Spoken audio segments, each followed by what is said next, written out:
దేవుని బిడ్డలారా, ఈ దినము జకర్యా 7:9 ధ్యానిద్దాం. ఒకరి యందొకరు కరుణా వాత్సల్యములు కనపరుచుకొనుడి. దేవునికి మహిమ కలుగును గాక. దేవుని బిడ్డలారా, దేవుని యొక్క వాక్యంలో మనం చూస్తూ ఉన్నాం. ఒకరి యందొకరు కరుణా వాత్సల్యములు కనపరుచుకోవాలి.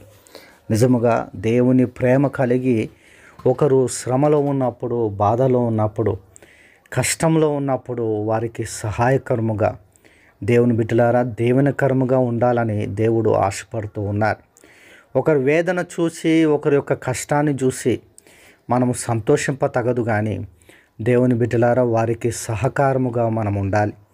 అప్పుడే మనము దేవుని ప్రేమను వారికి కనపరిచిన వారమవుతాం, దేవుని ప్రేమను చూపిన వారమవుతాం. అప్పుడు వారు రక్షణలోనికి రావడానికి అవకాశం ఉంటుంది.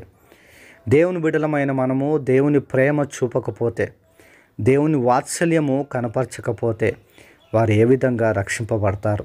కాబట్టి దేవుని బిడ్డలారా, మనము దేవుని బట్టి కరుణతో వారిని, మన పొరుగు వారిని ప్రేమించాలని, కరుణ వాత్సల్యములు కలిగి జీవించాలని, ఎదుటివారి పట్ల, పొరుగువారి పట్ల, చివరికి మన శత్రువుల పట్ల కూడా దేవుని ప్రేమ కనపరచాలని దేవుని చిత్తమై ఉన్నది.